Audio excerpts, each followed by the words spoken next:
I am Alfonso Jones. I'm Michael Sparopoulos. And I'm Peter Josephs. And this is the Ultimate Drumcast.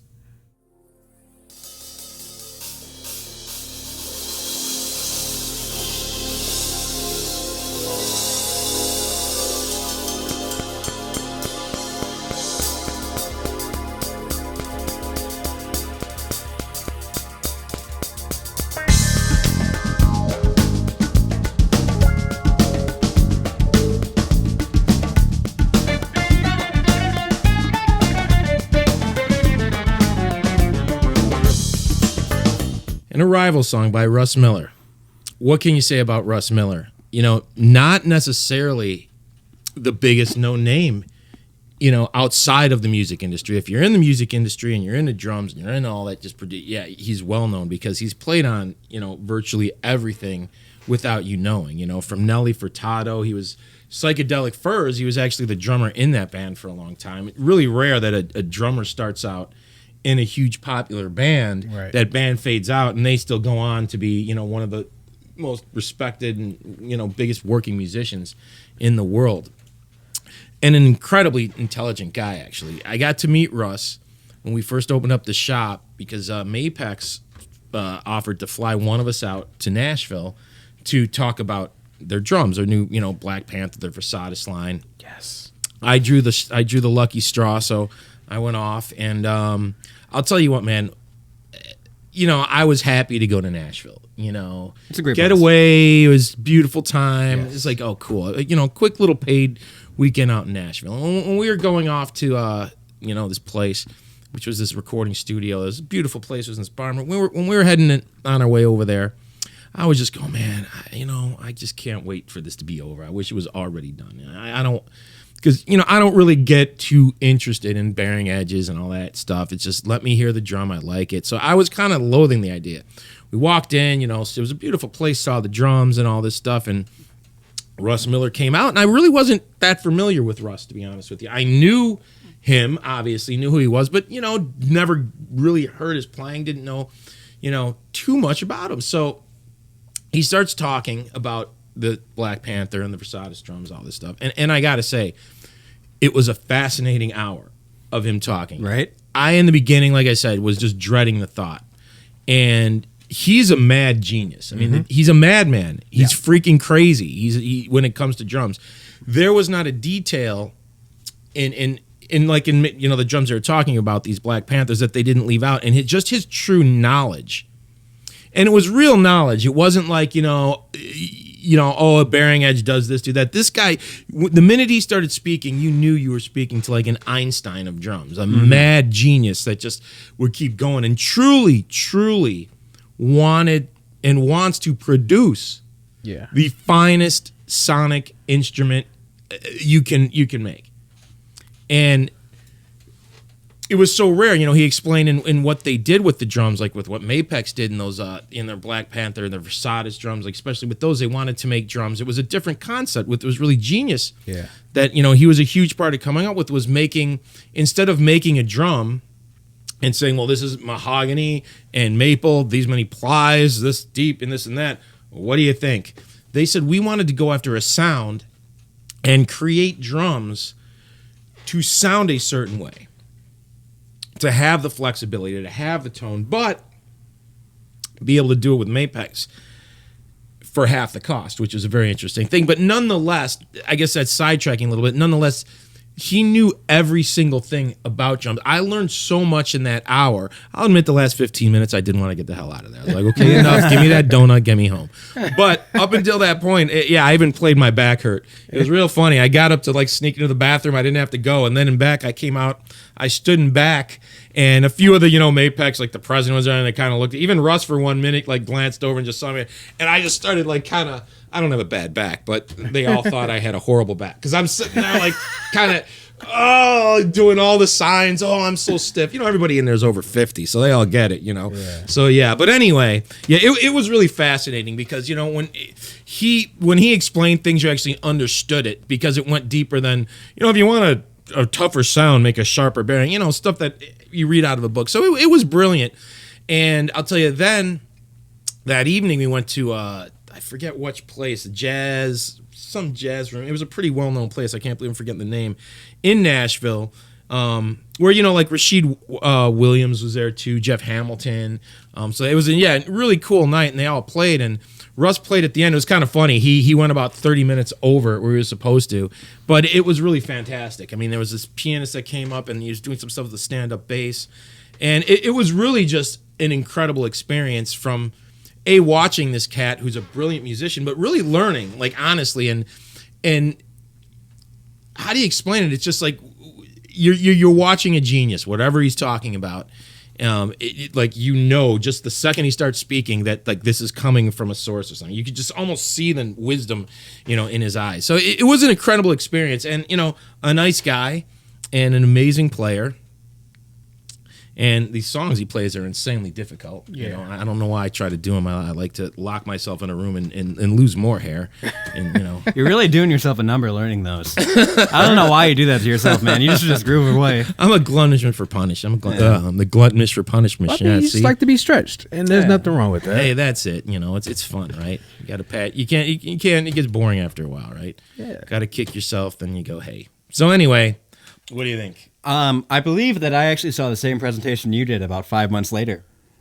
PASIC 2018, very weird circumstances. I ended up going.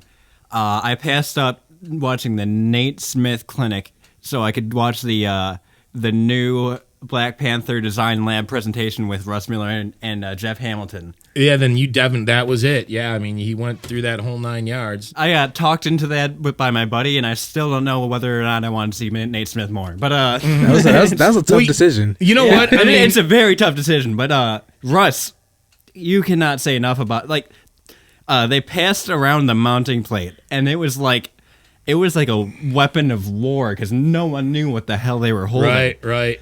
It was the most bizarre thing I'd ever seen, but they sounded so good. Yeah, all the ideas he's really connected to really turn out. You know, it's really amazing. But back to the Versailles kit. Russ, thank you, because I played a Versailles kit, and I love it. Like, I use every configuration that you could possibly think of that drum kit on gigs, from playing, like, gigging, jobbing band stuff to jazz gigs. I'm using that 18-inch gong drum, that versatile drum on everything. So, like, and then just hearing these drums, like, makes you approach things like how Russ would approach things. For someone who's been in this industry and on a lot of records, you know, they bring out the musicality in every, you know, musician that touched this instrument. So, like, Russ being the musical guy that he is, like, that makes so much sense.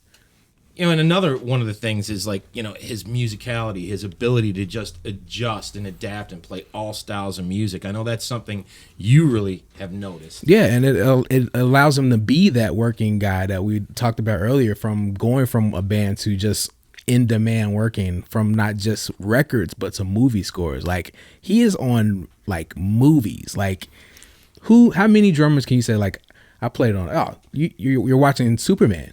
Oh, that's me on drums. Oh, you watched the Avengers movies. Oh, well, that's me. Right. All your action You watched movies? Frozen? Oh, yeah. That's that was me. Hey, your kids heard me too.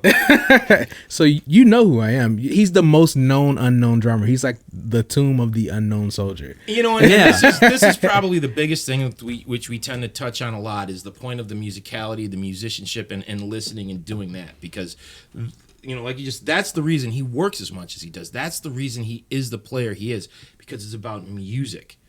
It's about sound, tone, feel, all the really important things. You know, you'll even hear him talk about it a lot when he says, you know, you have the drummers that they have their bag of tricks. Mm-hmm. You know, they have this guy's fill, that guy's fill, that guy's fill, and they just wait for an opportunity to put it in, and they just jam it right up the butt of the song. It ruins it, you know. Yeah. You know, you have a nice groove going, you decide, I you know what? You know, it's grooving, everybody's kind of shaking. You go, you know, some modification over the line 5 bullshit. Excuse my French. But, you know, it's very true. So that's probably the biggest thing. And he's such an incredible musician.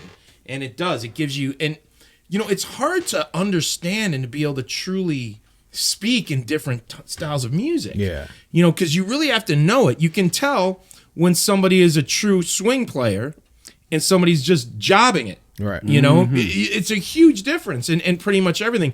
You know, you hear that, especially in the jobbing world, you can especially see that, you know, when they go into the Latin, the salsa, you know, the guys that grew up listening to the music versus the guys that are, and I'm not insulting it, but you can tell the difference because, you know, people that listen to it more and really understand the music tend to be freer. Right. Well, I mean, that goes into making yourself a musician and not just a drummer. Exactly. So, like, you know, a lot of guys be like, oh, I'm a rock drummer or I'm a gospel drummer. And it's like, why just be one thing when you can be a master of all these styles and never not work? Like, but that also, like, I think it does, an important part is appreciating it. Because think about it, like you, me, we appreciate all styles of music. It doesn't have to be one thing. So you'll hear a song, you'll like it. When you're just, and there are people I know that only like a certain style of music. So that person might get somewhere in their bag, but unless they really get in that bag, because they're not going to train, you know, it's not going to be honest, it's not going to be real. You know, you can hear Dennis Chambers or, you know, Russ Miller, they'll play a rock song and it'll kill because they're playing to a feel. It's an energy thing. And then they'll play, and it feels authentic. And that because that's what it is, because it's like they're responding to something. They don't know what they're going to play, you know, but they're responding to something. Then they'll go off to this, we'll call it, you know, nursing home chamber music, but it'll be played right. Right, because that 90-year-old lady is going to be like, oh, it's so nice. They know the style. Exactly, and appreciate it. Like, I've had jokes cracked at me a couple times when I'm you know, practicing some ballroom music and the playback, and I'm like, and I'm like getting into it. I'm like, well, you hear that solo, you hear that alto. You know, some of that is really good. There are some great solos in like ambient elevator music. Oh yeah, there are some good piano solos. It blows me away a lot of the time when I'm just like playing a game or just listening to a movie and I'm like, wait, I want to hear this. Finish this song for me. And that's fun stuff to play to on top of it. Because, you know, it's like, it's all electronic, so it's all like really locked in time-wise, and you can just kind of jump in there for days and do it. Yeah, that's so.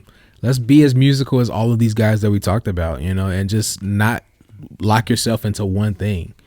Be a musician. Don't be a drummer. Be a musician. Yeah, that is the truth. I mean, that's the most important thing in the world. And remember, all these guys we talk about, the biggest thing is because they're musicians and because it's an honest thing, they all have a unique sound. If they didn't approach it like that, they wouldn't. And it's not to say you're not the same. You know, like I said, I know a lot of good drummers that play one style of music a certain way and they do it well, but they sound like 8,000 good drummers. You'd never know the difference. You'd say, no, he's good. Oh no, if you need a rock drummer for this gig, call him. He's a good drummer. But beyond that, he could be one of 1,000, where you're not going to say that about any of the people we talk about. You know, like, you know, Gadd, Miller, Chambers, Tony Williams. I mean, when you hear them, you hear everything.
was So You Say by John Scofield.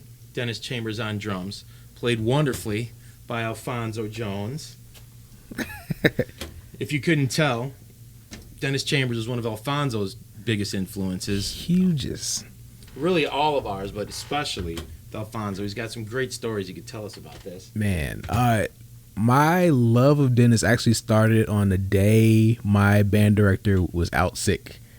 And we had a substitute teacher, and the first VHS, I don't know if it might be too old for you guys, but a VHS of In the Pocket, Dennis Chambers, which had that same Schofield band from that record on that DVD. And I was mesmerized by it, and I'm like, I just was super attracted to it, and I was like, okay, I got to find out who this guy is. So with the limited resources we had, that was when the Drummers World website was up. You remember Drummers World? Mm-hmm. Where it's every drummer in the world was on this website, and they had a little page about them. Yeah. I lived on that page, and then found out that was that's where I discovered the Common Ground DVD with him, Tony Royster, and Billy Cobham, and just ingested that, and literally found out he played in P-Funk, which ended up being records that I grew up on. Mm-hmm. Parents or grandmother would be playing the records, and I'm like, man, this drummer is awesome. Turns out it's Dennis Chambers. Mm-hmm. And I'm like, he's the reason I play. This is who I've been emulating since I was 2 years old. Yeah. So Dennis has been the best, and then getting to meet him at Reggie's, with that trio. I can't remember the trio at the moment, but he was the nicest guy in the world, and it just confirmed it negated that saying where never meet your heroes. Mm-hmm. That was the one hero. You can meet your heroes on drums. You can meet your heroes on drums, for sure, but anywhere else, no. He was definitely that hero that was I just love you. Yeah, right? I love you. Just thank you. And I was like, thank you, because without you I wouldn't be here. And he was just like, wow. And then but yeah, just Dennis's playing, from his independence to his timing to his feel, was just something that I his ideologies of how comfortable to be behind a kit. I've heard him say in interviews, you should be sitting on your couch in your living room when you're playing. And I was I took that to heart, because it was I could be doing a bunch of hard stuff, but I wanted to make it look as easy as possible. And he looks like it. He does. He looks like he's relaxing every time he sits down. Man, my mom saw a video. She's like, he looks like he's doesn't want to be there. I was like, yeah, no, right. He's in it. You see how hard he's chewing that gum? He's in it. And then that sound is so identifiable. I mean, you don't really have to know it's even him. I remember when there were two times that really hit me with Dennis Chambers. The first time was when I was in LA, and we were at the Roxy, and there was just 3 bands playing that night. And when they went on, I remember being in the back of the club talking to a couple people facing away from the stage, okay, and just kind of whatever. And all of a sudden, you just hear this, blanca, blanca, blanca, blanca, blanca, and every head just turned. And it was that feel, and you were just locked into this funk. Just immediately and it just it taken you in from that very moment. And only so many drummers can do that, because maybe cool Phil, no, but it was that thing, that Dennis thing, that feel, that just put that in there, that he's one you hit that triplet at the end, you just went, your head just turned, and that was the end of it. And to say about what a nice guy was, the second time we bumped in was in Japan, and went to this club, started talking with him, whatever, and he had a Cuban cigar there, right? Mm-hmm. We started yapping, and that was the short period of time when I actually was into the whole Cuban cigar thing, because I was getting him on the road and this and that. And I was just interested, and he literally, and this kind of, I was stunned almost for a moment, where I was almost like that little kid that didn't even know what to do, because I'm talking about these questions about these cigars, I don't even remember what they would be now, and he literally was like, oh, well, here, try it. The cigar out of his mouth. And he just handed it over to me, and it was a fresh cigar, luckily. It didn't look like that, chewed up thumb. But he was like, and I, like I said, I kind of put it, and I almost looked stupid, because I really didn't hit the thing, because I was kind of like, wow, he just handed me his cigar. I'm almost thinking that what a just nice guy, what a human being. Here, man, because I wouldn't do that. Just not against anybody, but if someone's cigar, I'm yeah, go get one, But he's like, here, try it. You know, I guess that just speaks to it all, right? Yeah. Just how kind some of these guys are and why. Because, you know, after a while, the truth of the matter is, you kind of figure out what these people are. People get exposed after a long time. Definitely. And it's not to being, let's say, a jerk or this or this or that, but, you know, the true colors do come out. And after, 40 years of being, like, right there, I don't think anybody really says anything bad about the man. That's a tie to his character. Like, Yeah. the amount of work that he's done can only be done by someone that's such a cool person. Right. You know, like a lot of people don't keep jerks around them that long. And for him like to have this, you know, long lasting career, still going to this day. And he's still going higher and higher. And like just getting better and better. Mm-hmm. But to go back to the feel thing that you were talking about, like he has such an infectious feel. And it's like if you're listening to a song that he's playing and you're not moving, you gotta be dead. Oh, you yeah. know? You got to be dead. He's like, man, it feels good. Like you can't help but just sit there and not go, you know, like, Mm-hmm. So it's like, man, he. I could talk about Dennis all day, and I know we only got like a certain amount of time, so you know, Dennis, I would love to hang out with you one day. You are my father in my head. I think we all feel that.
Mitch Mitchell.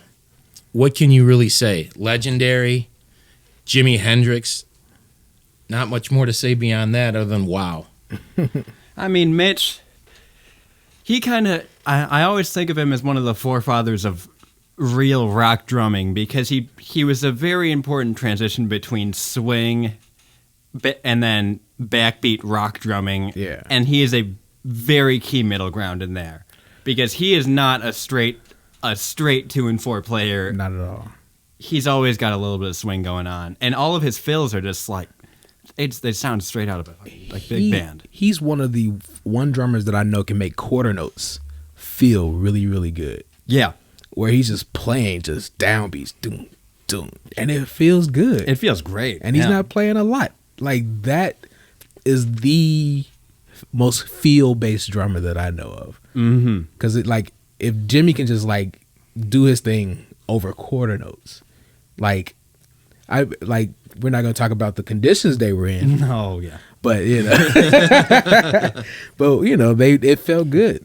It felt good. It made like millions of people feel good. And he was an identifiable player because it's like you were saying, he wasn't a straight player. I mean, for a trio, I mean, that's the drummer you want. I mean, because he filled in every little gap that needed. I mean, he really just helped that band just power through all the time. But then you listen to songs like, Wind Cries Mary, where it's just like, yeah, he knew his role. Yeah. I mean, he goes back and forth in Hey Joe.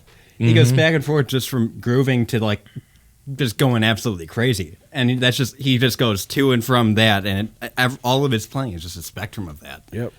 It's wonderful. And he took it to levels. It's like when a jazz drummer is getting into it and you're all going for it. Yeah. He just did that in rock. Exactly. That's it. Yeah. When you got a whole trio just going for it, that energy is just undeniable. Mm-hmm. And it makes people just go crazy. So it's like that is an example of going for it and like not losing it because he kept it. He did. It was solid. The swing, like you're saying. I mean, you could tell he came from a jazz, but you knew he didn't just come because he just put that thing down, and you could tell he thought like a swing drummer, because he caught things and he picked things up. Yet it never sounded like he was playing busy or just trying to do things. I mean, it was so there all the time, and he had his dynamics down, so he never got in the way. Yep. Yeah. And just to be able to fill that up with just drums and bass. That's hard. Like, the less instruments you have, the more it feels like a lot of people feel like they have to play more. But it's just a matter of like listening to each other and bouncing off, each other and having that conversation. That's all music is just a conversation. Mm-hmm. And those three guys in Jimi Hendrix Experience was just having conversations. I'm going to be honest, I did not know it was just three people. Yeah, it was three. And just with the freedom of that, because you do, if you're doing it right, then you have that extra space because you're not stepping on that fourth or fifth individual playing, a triplet pattern or kind of like when I was recording that other song the other day and you said you had to take the hi-hat out. Oh yeah. Because the hi-hat was just starting to clash with other rhythms. It was straight eights, but it was getting in the way of things, so there's plenty of iconic Mitch songs. Yeah. Like I almost feel like he has as many iconic drum parts as like anyone else in that era, even like Ringo. Yeah. It's just like he came up with these parts that are so unique to the time, and now you get 20 out of every 25 drummers come up and coming they just learned that because it's so important. And it's the part. It makes the song. Mm-hmm. And if you don't play that song, you're playing it wrong. Exactly, yeah. And it's just great to hear, and that's the one thing I'm glad about hearing, that drummers, young people today are hearing this stuff because we're really locked into that whole kind of drum machine era. And where, on huge multi-platinum recordings, the producers want a drum machine. They want all these things. So you just tend to hear one approach. Yeah. And it gets boring after a while, even if a guy's playing in time and in pocket, to hear everybody play the same way. There's no nuance. There's it's just a backbeat. It's great to hear that people are recognizing this stuff again and identifying it, because you're going to start to hear our unique original players. Mm-hmm. Yeah. Believe me, there's a lot of people who are recognizing it, but I can't say the same for a lot of people who truly understand the gravity of how important these players were and the importance of groove behind it. The good thing is, and it could be a slight reason why it's going to come back, and it's why I predict this music is going to come back like gangbusters, because there are no more bands anymore, no big bands, no iconic bands, yet people own these music catalogs, and they're going to want to continue to make, money somehow. So the only way to really do it now is to regurgitate. And you want to know the truth? I really do think if people saw like The Kids Are All Right, or this big Jimi Hendrix live with this band, up there. Yeah. I think it would blow people's minds, especially what they're used to seeing and hearing now, what's considered cutting edge, because really nothing is that gritty, where you got three guys that are just tearing it apart. Here's this song, and it could be just really tame, but all of a sudden it goes into its own world and its own direction, and no other three. I mean, you got Voodoo Child on that album. Yeah. That song is a trip. But it's a jazz jam. Exactly. It's a jazz jam. It's beautiful. It's amazing. It's a jam. Yeah. That's all. Like all these guys are jams, which is just an expression of jazz. No rules, and that's the beauty of it. That's the beauty of that. The whole era of that time, it was no rules, because it was all that music was so new. There was it came out of nowhere, so nobody was ahead of it. You couldn't formulate it. Yep. So it was musicians being musicians, and that was the beauty of it. Yeah, and that's what's lacking in today, which, doing this is a good callback to it, because now we're bringing more awareness to like how the mentality was back then, and like how the playing styles have differed from now, which is not bad now. We're not saying people are terrible now, but it's just that freedom that was available back then is not as available now. And like doing things like these songs that we're recovering, it gives us a chance to kind of tap in. And then we can like now take these into the situations that we're playing in and recreate that energy, and hopefully it becomes infectious and brings back real music, I mean, absolutely. It's so important. It's just so important for people to recognize where all that came from, not forget it, and hopefully you really reintroduce it to the world, because it is amazing, and great music you can listen to forever. Great playing you can listen to forever. And I hope that comes back. The big thing I notice now is drummers, because you have unbelievable teaching materials, and you turn on the video, and you turn on YouTube, and it just doesn't end, right? So it seems like there's so many drummers that are fantastic at playing tight and have this endless vocabulary of things, which is great, but I'm missing nuance 9 times out of 10. I'm missing, you miss the musicianship. They have every lick, they have every fill down, because that's what's in front of your face now. But unfortunately, they're not hearing the music, and hopefully that's what really comes back, because, you'll have a whole world of drummers that listen to great drummers playing a unique style versus guys that just know rudiments to the point. And don't get me wrong, know your rudiments, practice, you get that stuff down. Yep. But it seems like we've almost traded one for the other in a way. Yeah. And hopefully, if we could have both, then look out. Yeah.